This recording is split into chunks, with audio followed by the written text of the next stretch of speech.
Gujarat BJP में सब कुछ ठीक नहीं चल रहा है। राज्य में अगले साल विधानसभा चुनाव होने हैं, लेकिन राज्य से आ रही खबरें पार्टी की एकजुटता के दावों पर सवालिया निशान लगा रही हैं। नर्मदा जिले में बीजेपी के विधायक डॉक्टर दर्शना देशमुख का मंच से नाराजगी जताना और इस्तीफे की धमकी देना पार्टी के लिए किसी बड़े झटके से कम नहीं माना जा रहा और विपक्ष ने इस मामले को हाथों हाथ लपकने का काम किया है।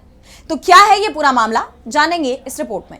गुजरात में अगले साल विधानसभा के चुनाव हैं। चुनाव से पहले बीजेपी हमेशा अपनी मजबूत एकजुटता का दावा करती है, लेकिन अब ये दिखावटी एकजुटता तार तार होती नजर आ रही है।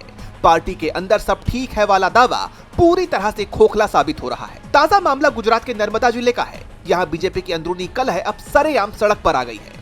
नांदोड़ सीट से बीजेपी की ही महिला विधायक डॉक्टर दर्शना देशमुख अपनी पार्टी के नेताओं से इस कदर नाराज हुई कि बीच कार्यक्रम में ही भारी नाराजगी जाहिर कर दी। वो गुस्से में मंच छोड़कर चली गई। बात यहीं तक नहीं रही, उन्होंने सीधे इस्तीफे की धमकी दे डाली और गांधी प्रतिमा के पास धरने पर बैठ गई। दरअसल मामला राजपीपला का है। वहां मोदी सरकार के 12 साल पूरे होने पर एक कार्यक्रम रखा गया था। जश्न के इस मंच पर विधायक दर्शना देशमुख को लगा कि उन्हें नजरअंदाज किया जा रहा है। उनका आरोप है कि तय प्रोटोकॉल का पालन नहीं हुआ। गुस्से में तमतमाई दर्शना ने आयोजकों को खरी खोटी सुना दी। उन्होंने कहा, क्या यही हमारी व्यवस्था है? क्या आपने मुझे यहाँ अपमानित करने के लिए बुलाया है? मैं इस क्षेत्र की चुनी हुई विधायक हूँ। अब इस विवाद ने विपक्ष को बैठे बिठाए एक मुद्दा दे दिया है। आम आदमी पार्टी ने तुरंत इस मौके को लपक लिया। आम आदमी पार्टी के आदिवासी नेता चैतर वसावा ने इसे सीधे आदिवासी समाज का अपमान बता दिया। उन्होंने कहा कि बीजेपी में आदिवासी नेताओं का कोई सम्मान नहीं है।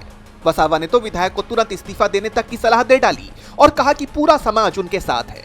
जाहिर सी बात है, कांग्रेस और आम आदमी पार्टी इस आपसी फूट का चुनावों में पूरा फायदा उठाएंगी। जब पार्टी के अपने नेता ही बागी हो जाएं या पार्टी की कमी उजागर करने लगे तो विपक्ष का काम फिर बहुत आसान हो जाता है। चुनाव से ठीक पहले अपनी ही विधायक का यूं नाराज होना और धरने पर बैठना बीजेपी के लिए यकीनन एक बहुत बुरी खबर है और आला कमान के लिए ये किसी खतरे की घंटी से कम नहीं है। डीबी लाइव की रिपोर्ट।